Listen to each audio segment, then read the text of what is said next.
अरे ओ मोहन बेटा, कहाँ भागे जा रहे हो? जरा हमें भी तो बताओ।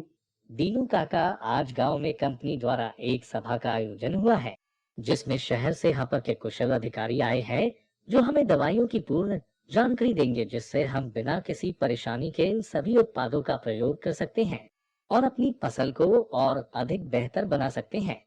अरे वाह मोहन बेटा, तब तो हम भी तुम्हारे साथ चलेंगे। जरूर काका। नमस्कार मेरे प्यारे किसान भाइयों, आज कंपनी द्वारा आयोजित इस कार्यक्रम में आपका स्वागत है। आप सभी इस सत्य से अवगत होंगे कि खरपतवारों की उपस्थिति फसल की उपज को कम करने में सहायक है। किसान जो अपनी पूर्ण शक्ति व साधन फसल की अधिकतम उपज प्राप्त करने के लिए लगाता है, ये अनचाहे पौधे इस काम को पूरा नहीं होने देते।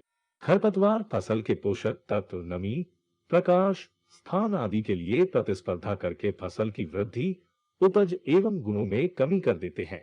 इन खरपतवारों को नष्ट करने के लिए हापक कंपनी द्वारा तो बहुत से उत्पाद आते हैं, जिनमें से 2,4-D खरपतवार नाशक भी एक है। आप सभी किसान भाइयों ने 2,4-D खरपतवार नाशक का नाम तो सुना ही होगा, जो हमारे किसान भाई गेहूं, धान, मक्का और ज्वार आदि फसलों की कृषि करते हैं, वह अवश्य ही इसके बारे में भली भांति अवगत होंगे। चलिए अब इसके बारे में पूर्ण जानकारी लेते हैं कि किस किस फसल पर इसका उपयोग किया जा सकता है, व इसके क्या फायदे होते हैं। ये मुख्य रूप से 3 प्रकार के होते हैं: एमन साल्ट, इथाइल एस्टर और सोडियम साल्ट। इनका उपयोग फसलों में से चौड़ी पत्ती वाले अन्य कई प्रकार के खरपतवारों को दूर करने के लिए किया जाता है।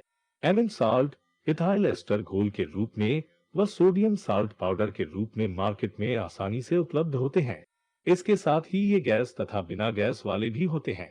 एमन साल्ट बिना गैस वाली 2,4-D खरपतवार नाशक होती है, 58% मात्रा के साथ आती है, तथा इथाइल एस्टर गैस वाली 38% मात्रा के साथ आती है। इन दवाइयों का उपयोग करते समय कुछ विशेष बातों का ध्यान रखना चाहिए, जैसा कि बिना गैस वाली दवाइयों का उपयोग हम आसानी से फसलों पर कर सकते हैं, लेकिन गैस वाली 2,4-D खरपतवार नाशक का उपयोग करते समय ये ध्यान रखना चाहिए कि आसपास कोई अन्य फसल जैसे चना, बाजरा और कपास आदि न हो, क्योंकि इसका प्रभाव इन फसलों को क्षति पहुंचा सकता है। किसान भाइयों, अब बात करते हैं कि कंपनी द्वारा निर्मित 2,4-D श्रृंखला के उत्पादों को किस तरह उपयोग करना चाहिए, जिससे आप सभी और अधिक बेहतर तरीके से फसलों का उत्पादन कर सके। इस श्रृंखला की पहली दवाई है हीरा 44 2,4-D इथाइल एस्टर 38% EC। इसका उपयोग धान, गन्ना, ज्वार, मक्का और गेहूं के लिए होता है। यह चयनात्मक और प्रणालीगत खरपतवार नाशी है। इसका उपयोग करते समय यह सुनिश्चित करें कि मिट्टी में पर्याप्त नमी होनी चाहिए। ये पत्तियों और जड़ों द्वारा अवशोषित किया जाता है और शीघ्रता से खरपतवार पौधों में स्थानांतरित हो जाता है। बुवाई के 30 से 40 दिन के बीच इसका उपयोग करना होता है। अब बात करते हैं फसलों के अनुसार इसकी मात्रा की। ज्वार और मक्का के लिए इसकी 400 से 500 मिलीलीटर मात्रा को 170 लीटर पानी में प्रति एकड़ के लिए, गेहूं के लिए इसकी 250 से 300 मिलीलीटर मात्रा को 180 से 200 लीटर पानी में प्रति एकड़ के लिए, धान के लिए इसकी 250 से 300 मिलीलीटर मात्रा को 160 लीटर पानी में प्रति एकड़ के लिए, ऊपर दी हुई सभी फसलों में इसका सावधानी पूर्वक स्प्रे। इस श्रृंखला की दूसरी दवाई है हीरा 77। ये एक चयनात्मक व्यापक स्पेक्ट्रम है खरपतवार नाशक है। इसका उपयोग विभिन्न फसलों में खरपतवारों को नियंत्रित करने के लिए किया जाता है।